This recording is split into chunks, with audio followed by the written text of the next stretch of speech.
Buenos días a todas y a todos. Mi nombre es Triana Cepeda y soy asistente de coordinación del proyecto PIP para una ciudad del futuro. Y en nombre de todo el equipo les quiero dar la bienvenida a nuestra conferencia Aire y Salud, que estamos respirando, a cargo de Hilda Martínez. Si todavía no conocen el proyecto, les cuento que PIP para una ciudad del futuro es un modelo conceptual desarrollado por DerivLab dentro del marco FAM 2020, el cual es una iniciativa entre ICLEI y Google.org. Nuestro modelo busca asumir los edificios públicos como elementos receptores prototipo de medición y monitoreo de indicadores medioambientales para la generación de datos abiertos. Esto para contar con información útil a la hora de planear y tomar acciones más claras en cuanto a políticas públicas, lineamientos de diseño y acciones para mitigar el cambio climático y así poder construir un futuro bajo en carbono. Dentro de este marco hemos estado organizando varios eventos que abonan a las líneas temáticas que hemos venido explorando hasta ahora, como son las plataformas generadoras de datos ambientales, el uso de tecnologías y la generación de políticas públicas y lineamientos urbanos.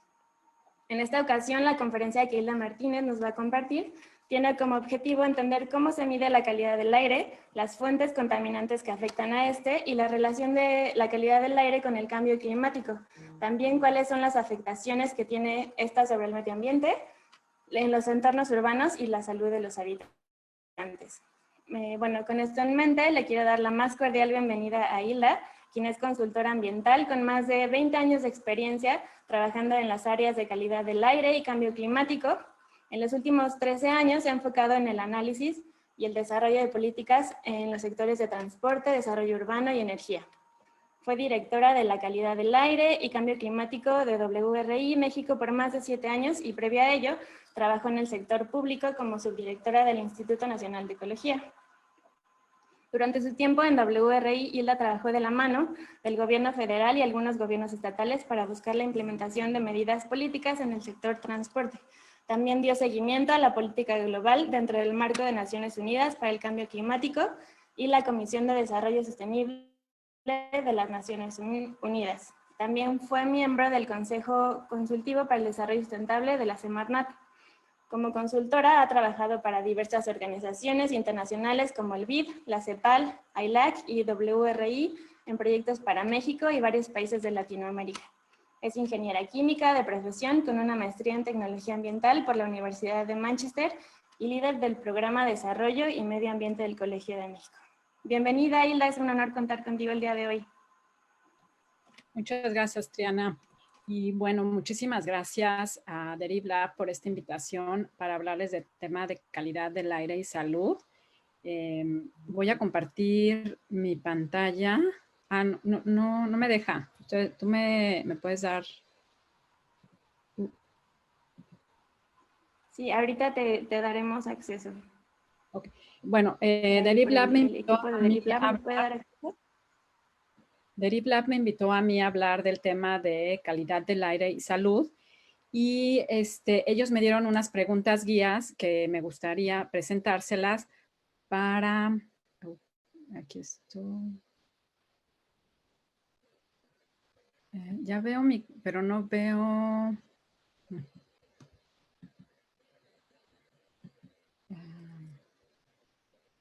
No sé. Ay, perdón, yo creo que hubiéramos hecho una prueba.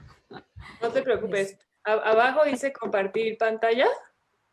Ajá, aquí le estoy poniendo, pero ¿sabes qué? Me aparecen como varias cosas. Microsoft PowerPoint. ¿Ya? Creo que puedes poner como compartir toda tu pantalla o algo así para que se vea tu compu completa. O si no, escoger como cuál es la... Sí, como la presentación que quieres.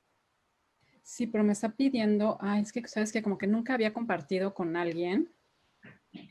Perdón, la otra opción es que les mande la presentación, ¿cómo ven? Porque no puedo... es que me está preguntando, qué pena, unas cosas... Dios mío, nunca se me ocurrió. No te preocupes, no te preocupes. Aquí ya, creo que ya me va a dejar. Sí, aquí sí, está, ¿no? Perfecto. Sí. Perfecto. Okay. Sí, ya lo vemos. Sí, ya, perdón. Ok, bueno, como les decía, No DerivLab me invitó para platicar del tema de aire y salud y qué estamos respirando. Ellos me mandaron 6 preguntas guías que son estas 6, que las voy a leer rápidamente, y que son: ¿qué entendemos por calidad del aire? ¿Cuáles son las fuentes de contaminantes que impactan la calidad del aire? ¿Cómo se mide y qué variables se utilizan? ¿Por qué es importante medirlas en los entornos urbanos? ¿Qué impactos genera en la calidad de vida de las personas y en el medio ambiente? ¿Y qué estrategias existen para mejorar su calidad en las ciudades? Entonces, yo con base en estas 6 preguntas que me enviaron, yo armé la presentación y está dividida en en 3 secciones que buscarán responder estas preguntas. La primera está enfocada a qué es calidad del aire, cuáles son sus impactos a la salud y medio ambiente y cómo podemos resolver este problema.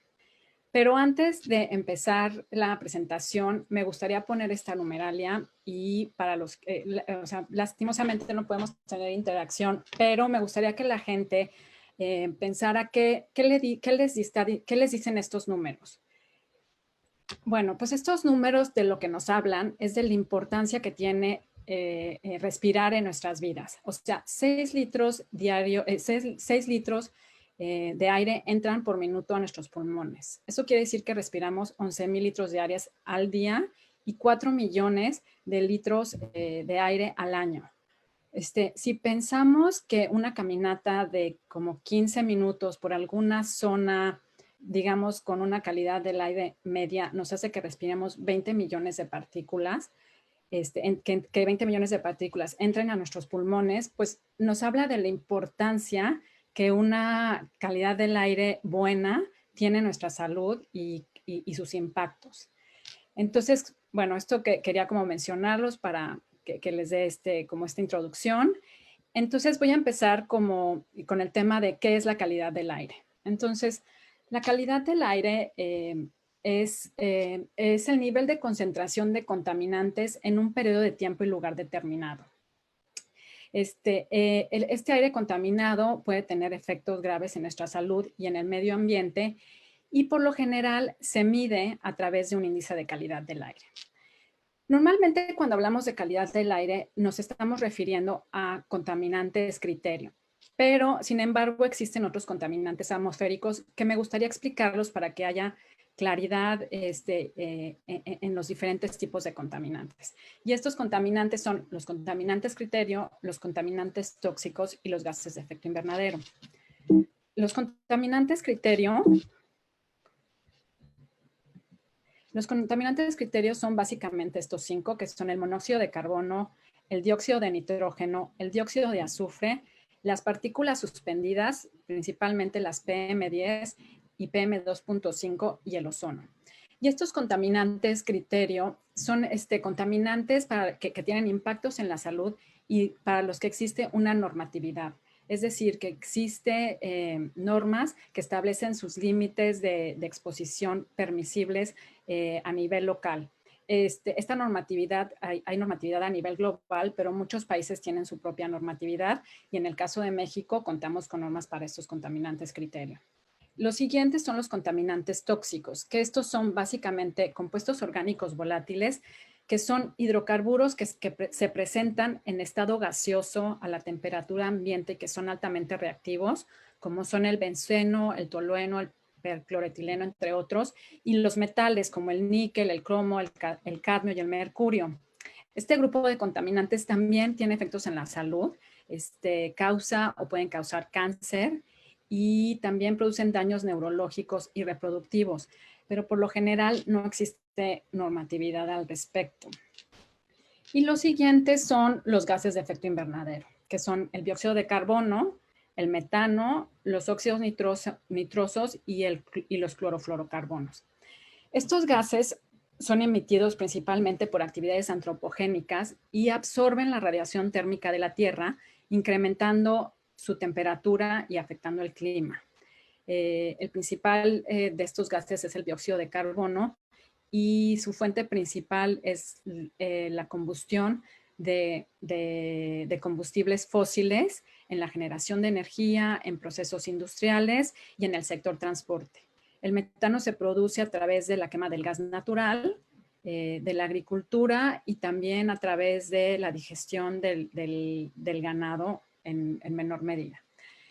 Por su parte, los óxidos de nitroso se producen por el uso de fertilizantes y los fluorocarbonos son refrigerantes, entonces se usan mucho en los aires acondicionados. En México, el gas de efecto invernadero que más se emite es el dióxido de carbono. Alrededor del 70% de los gases de efecto invernadero que se emiten en México son dióxidos de carbono, seguido del metano. Y además, el principal emisor de este tipo de gases es el sector transporte, seguido de la generación de energía. Ahora, para el estado de Jalisco cuenta con un inventario de emisiones.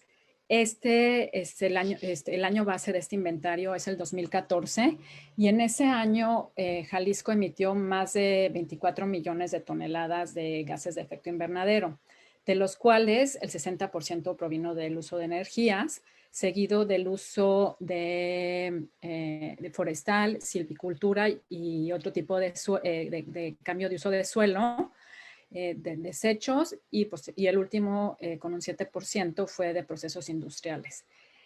Podemos ver que en el sector energía el principal emisor es el sector transporte con el 40% de las emisiones, seguido del sector residencial con el 14%, la manufactura con el 6% y las emisiones de fuentes fugitivas.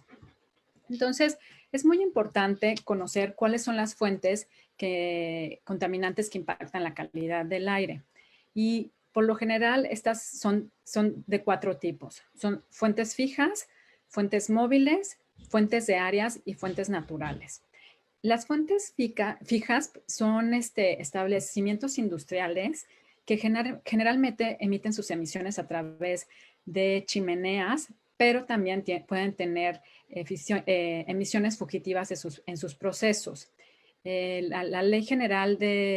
reglamento de la Ley General del Equilibrio Ecológico y Protección al Ambiente establece que se consideran fuentes fijas tanto de jurisdicción federal y jurisdicción estatal, pero entre ellas se encuentra la industria petroquímica, la química, la generación de energía, la celulosa y el papel, la automotriz, y hay varias más, pero realmente no me acuerdo, pero en el reglamento existen todo el listado de qué se considera este tipo de fuentes.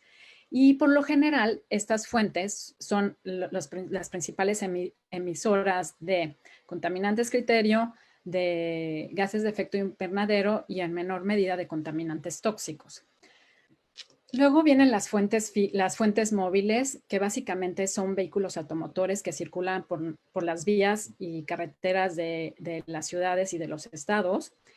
Son tanto vehículos públicos como privados, de carga y de pasajeros, y que básicamente utilizan gasolina y diésel como combustible. Este tipo de fuente es una de las fuentes emisoras principales de contaminantes criterio, de gases de efecto invernadero y de contaminantes tóxicos. Posteriormente tenemos lo que son las fuentes de área, y a estas nos referimos a establecimientos comerciales y de servicio, así como actividades que emiten contaminantes en cantidades relativamente bajas, como son los talleres mecánicos, las tintorerías, las lavanderías. También tiene que ver con actividades que pueden emitir emisiones evaporativas o fugitivas, como es el uso de compuestos orgánicos volátiles que ya se mencionaron, y que tienen que ver con la pavimentación o algún tipo de incendio. También tienen que ver con la construcción o con caminos no pavimentados. Este tipo de fuente es el principal emisor de lo que consideramos los contaminantes tóxicos.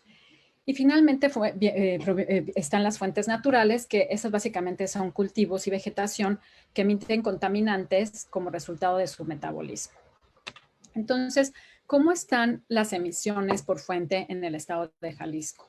Pues podemos ver que el 85% de las emisiones viene de las fuentes móviles, seguido de un 8% por las fuentes naturales, 6% por las fuentes de área y un 1% por las fuentes fijas.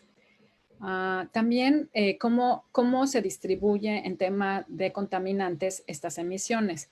Y podemos ver que las fuentes móviles son en su mayoría sus emisiones son contaminantes de calidad del aire seguidos por compuestos tóxicos, mientras que las fuentes fijas, sus emisiones son bastante más diversas. Ahora, ¿cómo se mide la calidad del aire? Pues la calidad del aire se mide, como ya lo dije, cuando hablamos de calidad del aire estamos hablando de contaminantes criterio. Y esto se mide a través de un índice de calidad del aire. Este índice lo que nos dice es el nivel de contaminantes que hay en el aire y ese tipo de concentraciones para sacar este índice está establecida en las normas que mencioné previamente, que son normas de calidad del aire. Y los insumos para llegar a este índice provienen de redes de monitoreo atmosférico. Entonces, en México, como lo mencioné, contamos con normas oficiales de los diferentes contaminantes. Y en la siguiente, en esta tabla podemos ver la norma, el contaminante, cuándo fue publicado, y también podemos ver el tipo de exposición y la frecuencia tolerada, así como los valores límites que establecen las normas para cada uno de estos contaminantes. Es importante mencionar que es la Secretaría de Salud la que es responsable de establecer estos límites. Y también lo que esta norma establece es como la base de datos que se tienen que utilizar para el cálculo para lograr obtener estas emisiones. Ahora, el índice de calidad del aire. Bueno, en México hace ya más de casi 35 años, más bien desde hace 35 años existía lo que se conoce como el IMECA. Seguramente algunos de ustedes lo han oído nombrar. Y este índice era el índice metropolitano de calidad del aire. Y este índice se utilizaba básicamente en zonas metropolitanas, como era la zona metropolitana del Valle de México, en Guadalajara, en Monterrey, y nos decía cómo estaba la calidad del aire. Sin embargo, el índice no establecía una relación con el tema de salud. Entonces, por ello, el año pasado, en el 2019, la Secretaría de Medio Ambiente y Recursos Naturales publicó una norma nueva para sacar un nuevo índice, que es el índice de calidad del aire y riesgos a la salud, que se conoce como índice de calidad del aire y salud. Y lo que esta norma busca es como unificar todos los procedimientos, las categorías y la difusión de los riesgos asociados a los diferentes niveles de contaminante a nivel nacional. Esta norma ya es obligatoria para todas las ciudades, municipios o zonas metropolitanas que que monitoreen la calidad del aire. Y lo interesante de este índice es que ahora sí, a través de colores, trata de que podamos identificar la calidad del aire con el nivel de riesgo asociado a esta calidad del aire. Y también lo que hace es que nos da, separa para esta calidad del aire, qué puede hacer a grupos sensibles y para toda la población. Entonces, es más ilustrativo y es mucho de más fácil entendimiento para la gente en general. Como podemos ver, la zona metropolitana de Guadalajara ya está utilizando este índice porque de hecho entró en vigor en febrero de este año. Y por ejemplo, yo ingresé en la semana y ya está el sistema de monitoreo de Guadalajara ya nos reporta el índice de calidad del aire. Y entonces vemos cómo el índice te dice que el de aire y salud te dice que la calidad está mala, pero el valor, el IMECA está como en amarillo. Entonces, por eso les digo que da mucho más claridad este nuevo índice, donde también podemos ver que te da las recomendaciones para los grupos sensibles y para toda la población. Entonces, creo que es de bastante utilidad para la gente en general. Entonces, como ya les mencioné, el insumo para generar este índice viene de los sistemas de monitoreo atmosférico. Y bueno, ¿qué son los sistemas de monitoreo atmosférico? Pues son redes de monitores que reportan las concentraciones de los diferentes contaminantes criterio de manera automática cada hora. Permite conocer si se está cumpliendo con las normas de calidad del aire y sus datos son insumos importantes pues, para obtener el índice de calidad del aire. Es importante mencionar que el monitoreo de la calidad del aire pues, proporciona como datos científicos para una toma de decisiones y con ello poder desarrollar políticas con bases científicas. Entonces, vienen siendo muy importantes la información que se recaba de estos sistemas.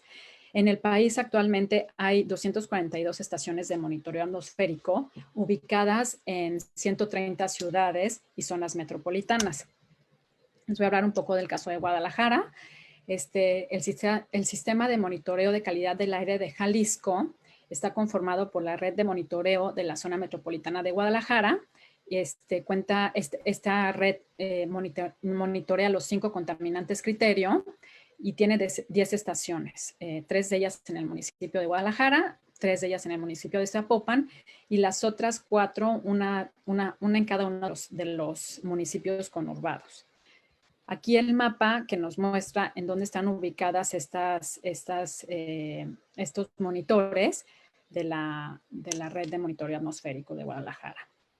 Y entonces voy a hablarles un poquito de cómo está la calidad del aire y el cumplimiento de las normas en la zona de la metropolitana de Guadalajara. Esta información es del Informe Nacional de Calidad del Aire del 2018 que publica el Instituto Nacional de Ecología y Cambio Climático. Y aquí nos presenta los contaminantes, obviamente el límite normado, y podemos ver cada estación de monitoreo con los límites para cada contaminante. Y estos números lo que nos representan es la concentración máxima que se tuvo en ese año de ese contaminante en esas estaciones. Ahora, esta diapositiva y la siguiente nos muestra con un poquito más de claridad cómo estuvo la distribución diaria de calidad del aire en Guadalajara. Y lo que nos muestra es, por ejemplo, esta última barra es toda la zona metropolitana de Guadalajara para los 3 contaminantes y podemos ver que para el límite que la norma establece de 24 horas, pues menos del 10% de los días se tuvo una buena calidad del aire para partículas PM10, para PM2.5 fue un poco mayor, fue casi el 50% de los días, pero cabe destacar que esta se mide en menos estaciones y la mayoría de los días no se tuvieron datos, por eso esta es tan elevada. Mientras que vemos que para el monóxido de carbono siempre estuvo en cumplimiento. Ahora, para los otros contaminantes, como es el oxígeno, volvemos a ver que menos del 10% de los días se tuvo una buena calidad del aire, mientras que para el dióxido de nitrógeno y el dióxido de azufre siempre estuvieron las normas en cumplimiento. ¿Y cómo está, por ejemplo, Guadalajara con otras zonas del país?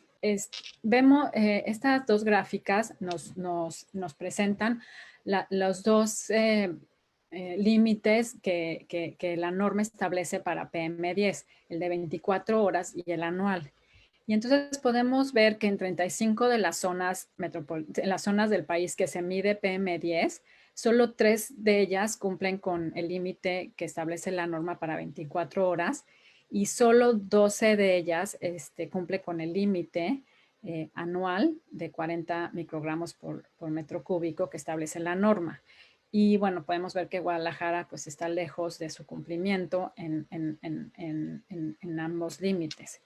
Y lo mismo vemos para PM2.5. PM2.5 se mide en menos ciudades, se mide en 29 y vemos de nuevo que para el límite de 24 horas, 12 ciudades cumplen con el límite, aquí lo estamos viendo, mientras que para 4 ciudades, mientras que para el límite de una anual, solo 4 de ellas cumplen con la normatividad.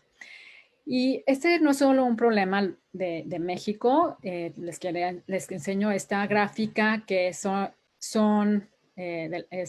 información de la región de Latinoamérica y el Caribe, donde cerca de 30 ciudades cuentan con monitoreo tanto de PM10 y PM2.5 Y vemos primero que para PM10 solo una ciudad de todas ellas cumple con el límite establecido por la Organización Mundial de la Salud, que es mucho más estricto que el que maneja México. Esta línea roja es la de México y aquí la primera es la línea de la Organización Mundial de la Salud. Mientras que vemos que para PM2.5 solo 2 de ellas cumplen con los límites establecidos por la Organización Mundial de la Salud. Entonces, esto nos habla de la importancia que estos contaminantes tienen en temas de salud, porque está siendo difícil controlarlos y estos tienen grandes impactos en la salud, que es lo que vamos a ver a continuación. ¿Cuáles son los impactos a la salud y al medio ambiente de estos contaminantes? Entonces voy a empezar con el monóxido de carbono. El monóxido de carbono es un gas incoloro, es insaboro y es inoloro. Es el producto de la combustión incompleta de combustibles fósiles y otros productos naturales y sintéticos. Sus fuentes principales son los vehículos automotores, las estufas de gas y calentadores. Dado sus características de que es incoloro, insaboro y inoloro, resulta que es un contaminante sumamente peligroso, porque reduce la cantidad de oxígeno en la sangre y puede afectar diferentes órganos como el corazón y el cerebro. A mujeres embarazadas que estén expuestas a este tipo de contaminante, puede afectar el desarrollo del feto, trayendo defectos cardíacos al nacer. Provoca dificultades para concentrarse, bajos reflejos y confusión, y en exposiciones prolongadas puede causar la muerte. Ahora, el dióxido de nitrógeno es un gas altamente reactivo y junto con otros óxidos de nitrógeno es precursor de ozono. Sus principales fuentes son los vehículos automotores y la generación de energía, y sus impactos básicamente son irritación de nariz y garganta, seguido de broncoconstricción y dificultad para respirar. Los dióxidos de nitrógeno también agravan el asma, afectan el desarrollo pulmonar de menores de edad y incrementan la susceptibilidad de infecciones respiratorias. Por su parte, el dióxido de azufre es también un gas incoloro de mal olor. Sus fuentes es básicamente la generación de energía, la metalurgia y vehículos automotores que utilizan diésel. Y también la quema de combustibles fósiles, ya sea carbón, petróleo o combustóleo. Sus impactos tienen que ver con la irritación de nariz y garganta, seguido de broncoconstricción y falta de aire. Incrementa la susceptibilidad de infecciones respiratorias. Y en el tema de medio ambiente, contribuye a la lluvia ácida que afecta el crecimiento de plantas y cosechas y también contamina cuerpos de agua. Posteriormente, el ozono es un contaminante secundario que se forma por la reacción química de óxidos de nitrógeno y de compuestos orgánicos volátiles en la presencia de la radiación solar. Las principales fuentes de los principales componentes son vehículos automotores, industria, pinturas y solventes, gasolineras, entre otras. Y el ozono provoca síntomas respiratorios como tos, flema y sibilancia, reduce la función pulmonar, agrava el asma y el efisema pulmonar. En exposición crónica de personas embarazadas está asociada con bajo peso al nacer, con nacimientos prematuros y en el largo plazo también puede causar la muerte. Y en el tema ambiental disminuye el rendimiento de cultivos y es considerado un compuesto climático de vida corta, por lo que impacta el calentamiento global. ¿Y a qué me refiero con un compuesto climático de vida corta? Estos compuestos climáticos de vida corta tienen un impacto de calentamiento mucho mayor que los gases de efecto invernadero, pero su vida en la atmósfera es muy pequeña, es como de semanas. Entonces, se ha visto que si se logra controlar las emisiones de este tipo de compuestos, se puede evitar, como controlar de una manera un poco más rápida que la temperatura siga aumentando en la Tierra. Entonces, por eso es necesario también controlar estos tipos de compuestos, junto con las emisiones de gases de efecto invernadero. Y después tenemos lo que son las partículas suspendidas. Las partículas para que estas sean tóxicas va a depender de su composición química, de su fuente de emisión y también de su tamaño. Esta imagen lo que quiere demostrar es la comparación entre lo que son las partículas PM10 y PM2.5 que tienen grandes afectaciones a la salud, comparada, por ejemplo, con un grano de arena que mide 90 micrómetros de diámetro o un pelo humano que mide entre 50 y 70, y cómo se compara estos tamaños en comparación con una partícula de PM10 y PM2.5.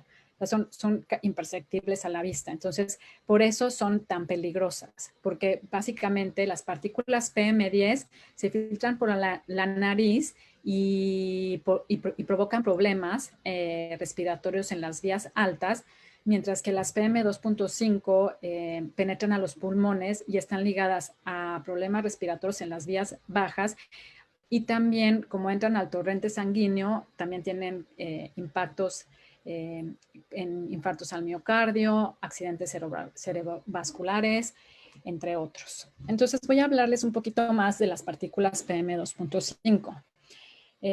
Sus características principales es que su composición química puede contener carbono negro, nitratos, sulfatos, amonio o polvo mineral.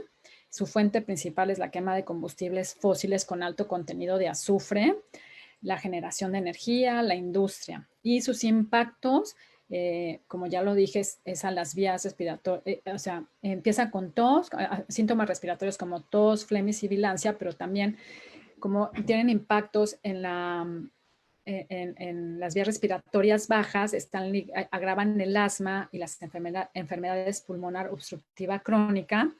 También penetran al torrente sanguíneo, causando infartos al miocardio, accidentes cerebrovasculares, cáncer de pulmón. Hay estudios que han encontrado que también están ligadas a casos de Alzheimer, y las partículas de carbono negro son también consideradas un compuesto climático de vida corta, por lo que también tienen impactos al calentamiento global. Entonces, como ya lo mencioné, la contaminación con la contaminación del aire, es considerado como un asesino invisible. En el 2016 fue responsable de 7 millones de muertes prematuras, siendo 600,000 de ellas en menores de 5 años.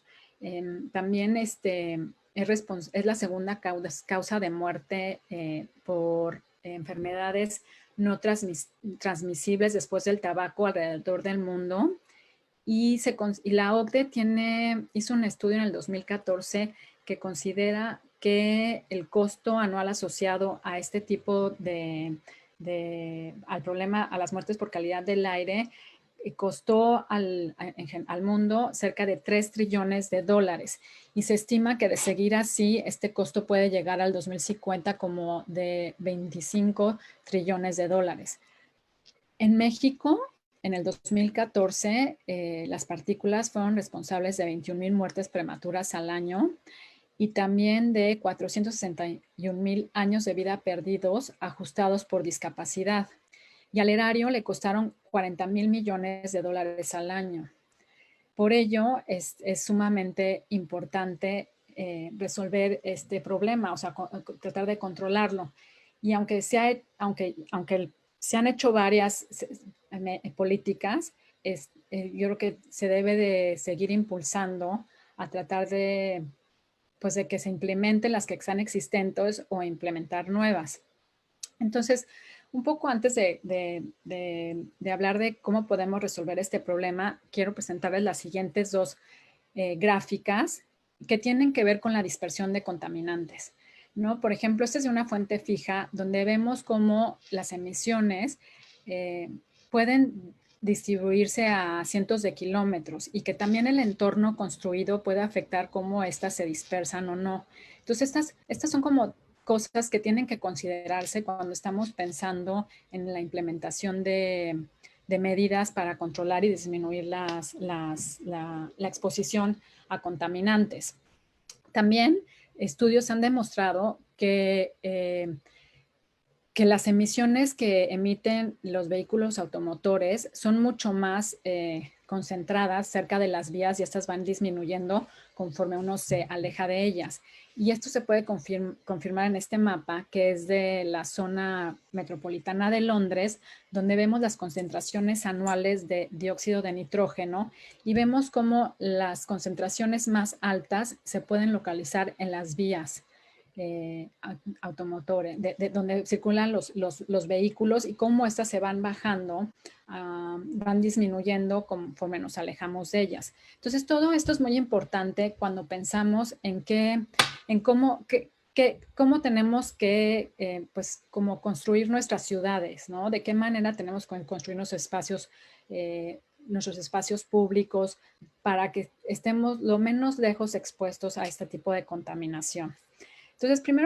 Entonces, ahora voy a pasar un poco al tema de las políticas que se necesitan implementar. Y primero que nada, quiero empezar por las nacionales, porque ya vimos que el uso de combustibles fósiles es la principal fuente de emisión, no solamente de contaminantes de calidad del aire, sino también tóxicos y que generan el calentamiento global.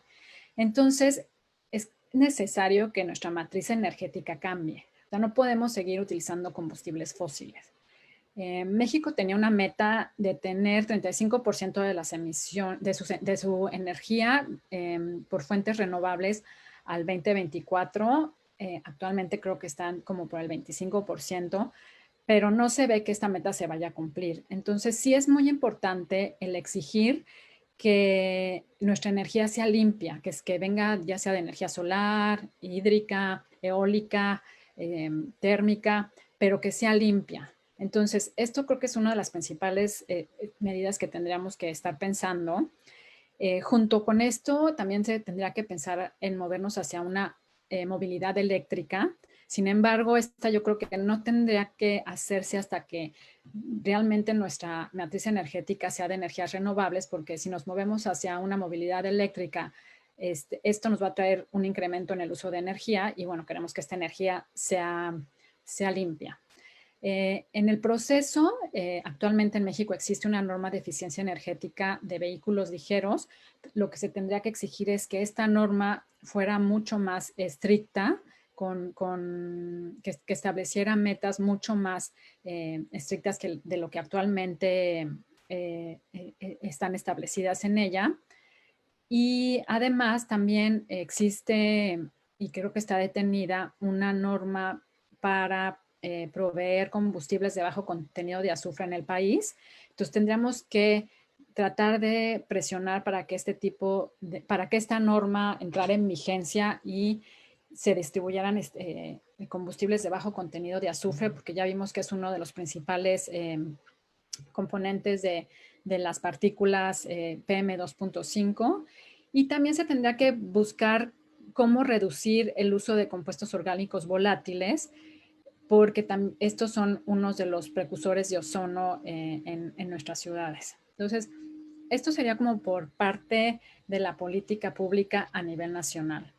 En cuanto a estrategias y medidas a nivel local, yo las dividí en dos partes. Una tiene que ver con reducción de emisiones y otra tiene que ver con dispersión de contaminantes. En la parte de reducción de emisiones, yo creo que lo primero que yo propondría sería que el programa de verificación vehicular que actualmente exista se fortaleciera y se cumpliera, que realmente los coches que no cumplen con esta verificación o estemos seguros de que se les da un mantenimiento o se sacan de circulación. O sea, habría que pensar cómo hacemos que este programa se cumpla.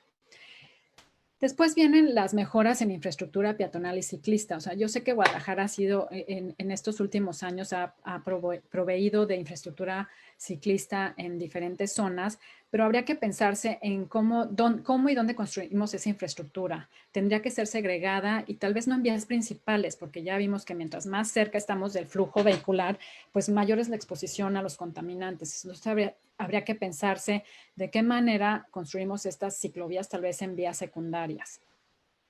Otra medida es la reducción de velocidad. Estudios han demostrado que a velocidades constantes se logra reducir hasta en un 40% las emisiones de óxidos de nitrógeno y de partículas. O sea que esta podría ser una de las medidas que podría buscarse implementar.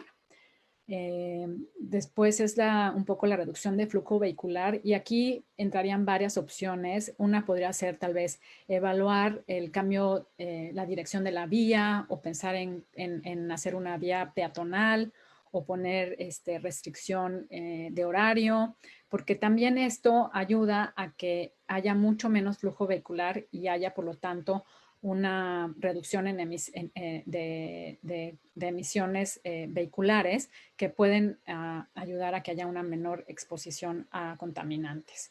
Y finalmente, una de ellas es la zona de bajas emisiones, que creo que hay un par de ciudades que en México que ya las han instrumentado. Este tipo de medida es muy famosa en Europa. Cerca de 250 ciudades ya las han implementado, y lo que buscan es mejorar la calidad del aire y reducir las emisiones, y estas lo han ligado a un cobro por congestión o una restricción vehicular. Entonces podemos pensar que tal vez el programa de verificación vehicular podría estar ligado a estas zonas de bajas emisiones, y son medidas que serían complementarias. Ahora, desde el punto de vista de dispersión de contaminantes, pueden existir varios tipos de medidas. Por ejemplo, diseño de calles. Se ha demostrado que diferentes niveles de edificios combinados con espacios públicos ayudan a la dispersión de contaminantes. Y si además aumentamos el tamaño de las banquetas y incluimos ciclovías, eso hace que el flujo vehicular se reduzca y que pueda haber una reducción de contaminantes hasta como de un 30-40%.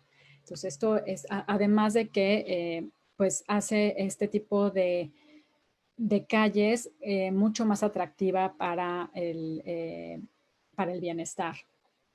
Ahora, las siguientes son soluciones basadas en la naturaleza, y esto hay varios estudios que han demostrado que la siembra de árboles en calles con alto flujo vehicular ayudan a reducir las partículas suspendidas, con un mayor potencial cuando está como a 30 metros de la vía, y esta puede, pero también su impacto puede llegar si se plantan a 300 metros de la vía.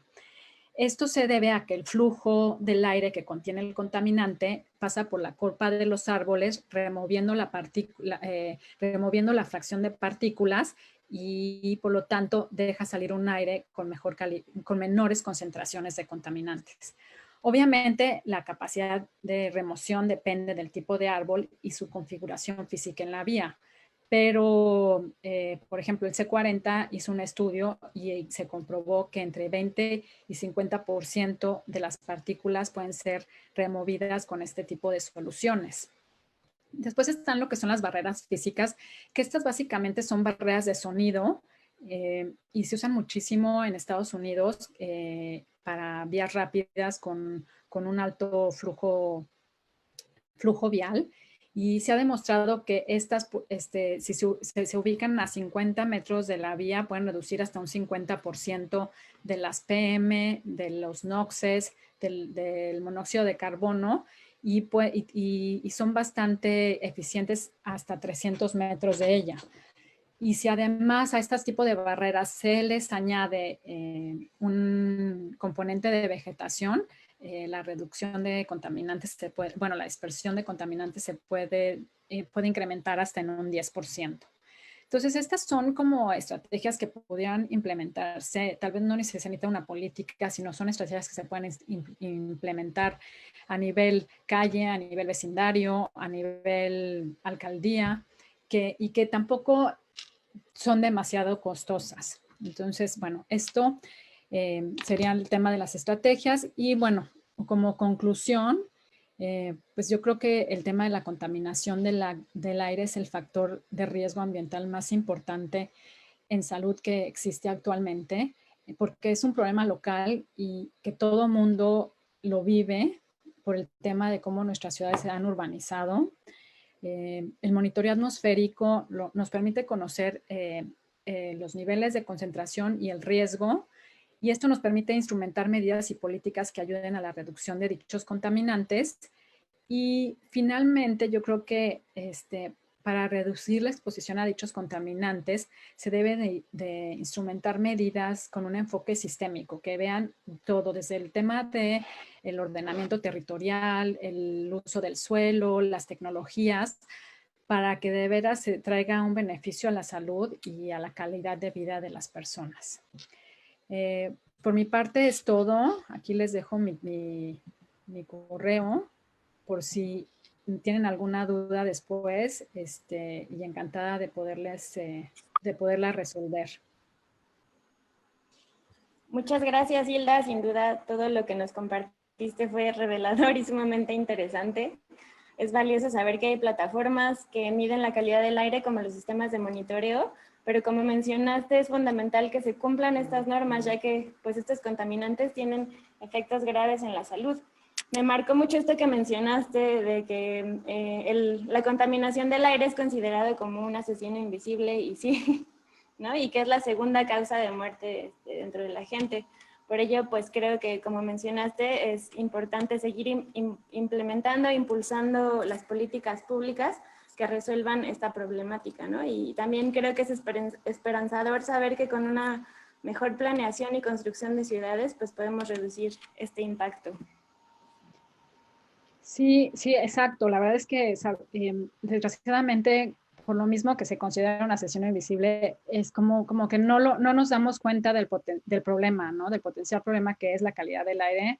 Es un problema local realmente, y pues sí, efectivamente tal vez tenemos que impulsar que pues los tomadores de decisiones estén más comprometidos con ello, porque sí, realmente, si tú ves los impactos que tienen en salud, son abrumadores, y el costo que tiene al erario público, ¿no? Porque al final ellos los acaban pagando. Claro, claro. Hilda, ¿te parece si pasamos a las preguntas de la audiencia? Sí, claro. ¿Sí? Por acá preguntan, ¿cómo se analizan los factores del entorno construido para estudiar los efectos de la contaminación en un polígono específico? Pues mira, el tema de la dispersión de contaminantes es muy importante. Entonces, yo sí creo que el tema de cómo construimos los espacios son también muy importantes. Entonces, como te enseña el mapa ese que presenté de Londres, y hay varios estudios que te lo demuestran, es que mientras más cerca estés de una vialidad, estás expuesto a una mayor concentración. Esta se va obviamente dispersando conforme te vas alejando. Entonces, por eso yo creo que, por eso por eso mencioné que tienes que tener como un enfoque sistémico, ¿no? Entonces tienes que contemplar cómo reduces cómo haces que se dispersen esos contaminantes para reducir la exposición, y eso puede ser a través, como lo mencioné, tal vez de soluciones basadas en naturaleza, de soluciones físicas, y tratar de que tus zonas públicas, tus espacios públicos, tus áreas de convivio, sean mucho más alejadas de las vías, porque ahí va a haber una menor concentración de contaminantes, y por lo tanto tu riesgo van a ser menores. Entonces, básicamente yo creo que esas son las cosas que se tienen que tomar. Por ejemplo, por eso mencionó también el tema no solamente del desarrollo urbano, sino del ordenamiento territorial. O sea, son cosas que se tendrían que tomar en cuenta, ¿no? Ver dónde vas a construir tus áreas de la industria, dónde vas a construir tus áreas de vivienda, ¿no? Para evitar que si no conoces esto, tal vez puedes tú construirlo de una manera que no sea la correcta, y que tengan grandes exposición a contaminantes las áreas urbanas, o las áreas de vivienda, o donde pones un hospital o escuelas o cosas donde hay gente más susceptible a poder enfermarse. Entonces, yo creo que por eso todos esos temas tienes que considerarlos cuando estés construyendo ciudad, para tratar de disminuir lo más que se pueda tu exposición a los contaminantes. Claro, como mencionábamos, ¿no? Creo que todo tiene que ver con un mejor diseño y planeación urbana. Así es. Por acá otra pregunta, ¿qué tanto impacta en la disminución de la contaminación el uso de autos eléctricos en comparación con otras estrategias? considerando que necesitan la misma infraestructura y espacio que un auto regular? Pues mira, el auto eléctrico lo que no te va a emitir no tienes las emisiones de escape, ¿no? Que son las que te hacen la contaminación local, las que te van a producir todos los contaminantes criterio que mencioné y que tienen afectaciones en la salud. Eso es lo que va a hacer el auto eléctrico. Pero si tu generación de energía para cargar ese auto es de combustibles fósiles, pues vas a seguir emitiendo gases de efecto invernadero y en donde se está produciendo esa energía, ¿no? Y ahí también vas a producir contaminantes criterio y ahí esa zona va a seguir contaminada. O sea, tú tal vez en tu ciudad no vas a tener el problema de calidad del aire, pero va a seguir emitiéndose en otro lado. Es por eso que dije que pensando que si queremos movernos hacia una movilidad eléctrica, esta tiene que ir de la mano con un cambio en la matriz energética. O sea, sí tendríamos que estar impulsando que nuestra energía sea limpia para que entonces yo cargo mi coche y la electricidad que estoy generando para cargarlo es limpia, ¿no? Y donde se está produciendo no le está afectando a nadie. Porque yo creo que lo que no es justo, hablando de justicia ambiental, es que yo diga, pues yo traigo mi auto eléctrico y aquí mi ciudad está muy limpia y sigo generando mi energía con fuentes fósiles y estoy emitiendo en otras partes, pero como yo no la veo, pues estamos muy bien, ¿no? Entonces esa parte es como, por eso tiene que haber un enfoque sistémico, tienes que ver todo, ¿no? Porque si nada más ves una parte de la película, pues entonces no vas a poder entender qué pasa alrededor. Entonces, estoy de acuerdo, o sea, y tampoco creo que el auto sea la solución, ¿eh? Tenemos que ir hacia más sistemas de transporte público, a infraestructura ciclista y peatonal, pero pensando en que también el auto va a seguir existiendo, tenemos que ver cómo podemos hacer que este sea más limpio. Claro, y dentro de esta justicia ambiental, pues es un poco injusto, ¿no? Porque esos carros suelen ser muy caros. Sí, claro, bueno, también además eso, ¿no? O sea, que tampoco son accesibles para todos. O sea, al final, realmente, sí, para poder, o sea, ya me estoy metiendo al tema de cambio climático un poco, pero para poder reducir, alcanzar esta meta que tenemos de que la temperatura no suba a 1.5 a final del siglo, sí necesariamente tenemos que los autos de combustión van a desaparecer y va a tenerse que mover a autos eléctricos, que eventualmente yo creo que tal vez en una década ya van a ser mucho más accesibles, ¿no? Porque sí, ahorita realmente son muy caros. Pero sí, eventualmente, te digo, van a seguir existiendo y lo que tenemos que es impulsar que sean más limpios y que la energía con la que se carguen sea limpia. Sí, claro, y creo que también dejar de pensar solamente en soluciones que involucren a los autos, ¿no? Como dices, pensar también en los ciclistas, en los peatones, en las personas que recorren las ciudades de otras formas, ¿no? Sí, claro, tiene que haber un cambio de comportamiento.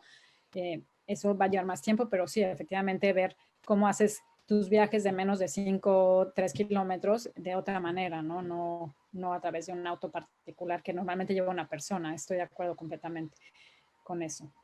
Sí, claro, y como las ciudades de primer mundo, ¿no? Que pues tienen una excelente infraestructura de transporte público. Creo que también ahí hay que poner atención.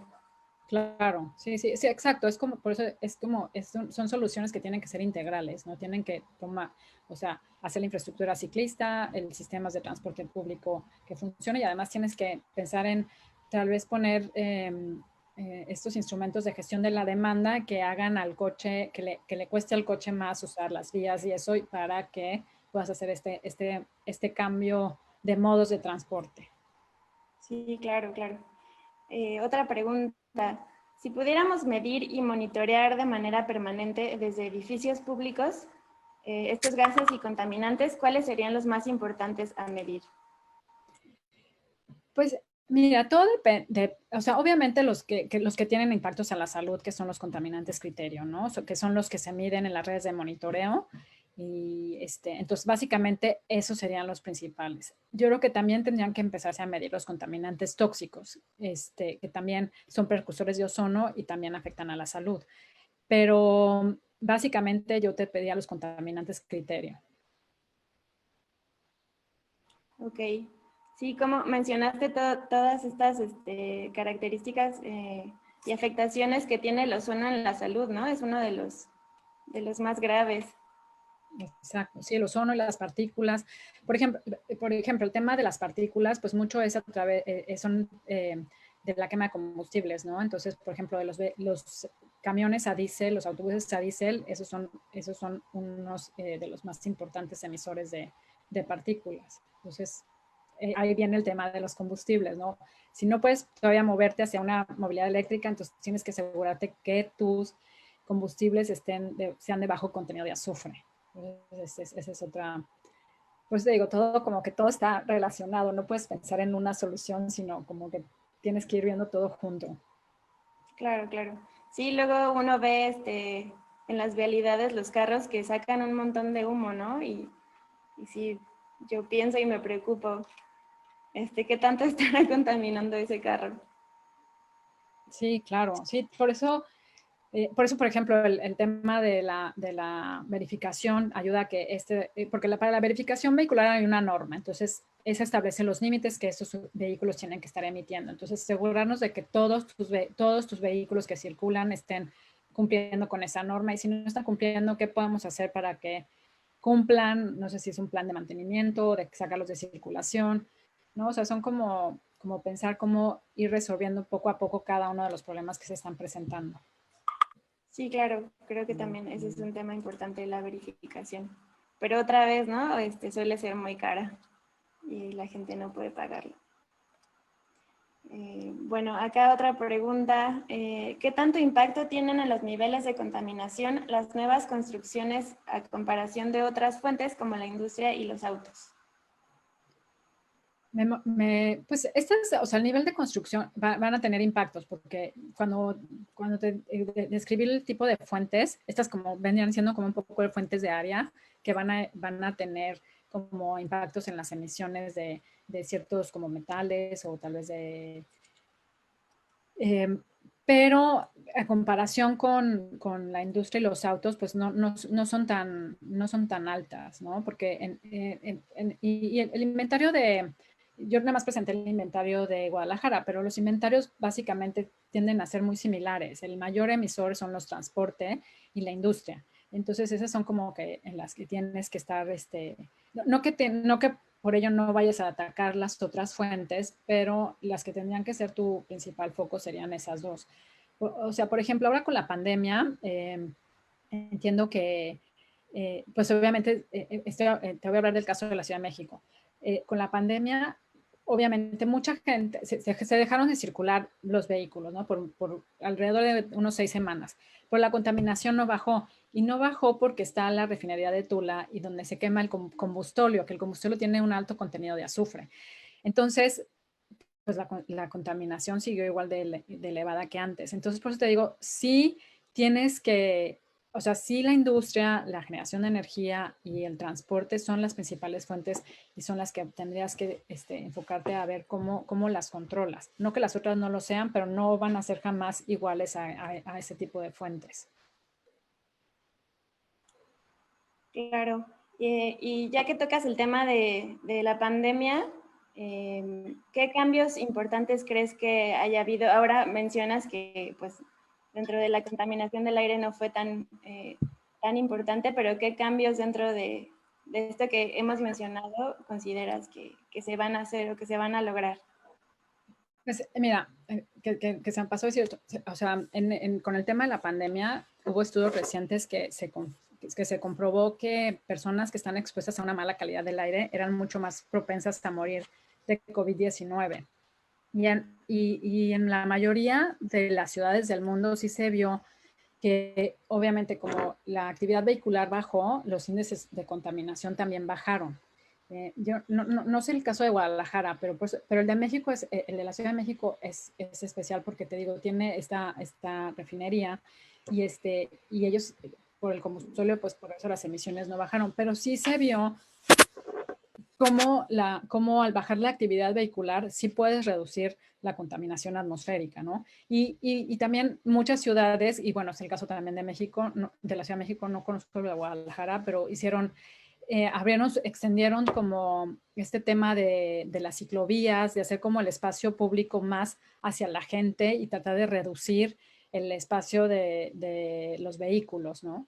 Entonces, o sea, como que sí hubo medidas más hacia tratar de que estos niveles siguieran bajos y redujeron carriles en algunas vías, algunas de plano las hicieron peatonales, porque sí se vio que se redujo la contaminación y como que era el momento de poder hacer esos cambios, ¿no?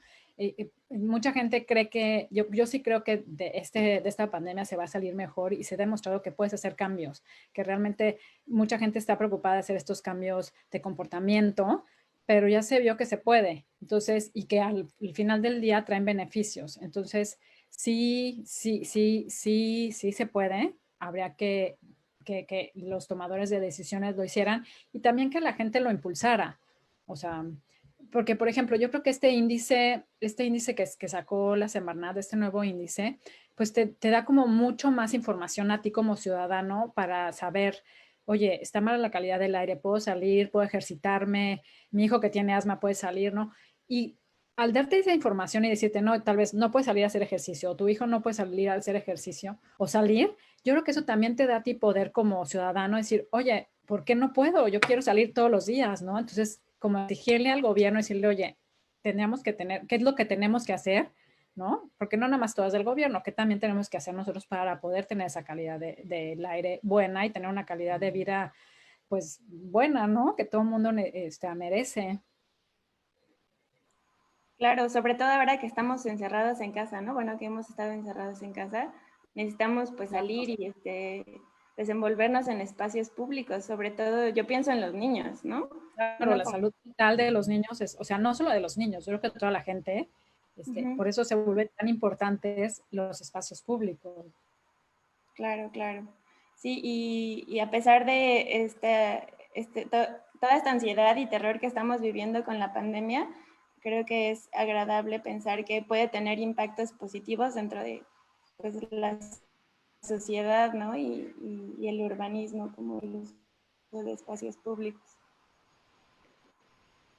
Sí, sí, o sea, por Bueno, eso yo Hilda, pues te di estos ejemplos, perdón, porque creo que son ejemplos que son, o sea, digo, relativamente fáciles de implementar, no necesitas una política, sino más bien como iniciativas y decisión de quererlo hacer, que no son tan eh, drásticos, pero que al final del día te van a traer bienestar. claro, claro. Sí, sí.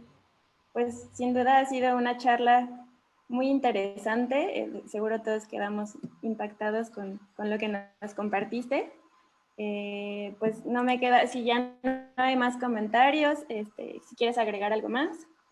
No, pues no, muchas gracias nuevamente por la invitación. Espero que les haya sido útil y si tienen cualquier duda, pues encantada de poderla resolver. Si quieres, después les mando la presentación para que la tengan. Sí, sí, estaría excelente. Muchas gracias, Hilda. Y pues gracias a todas y a todos por su participación en esta conferencia, por habernos sintonizado.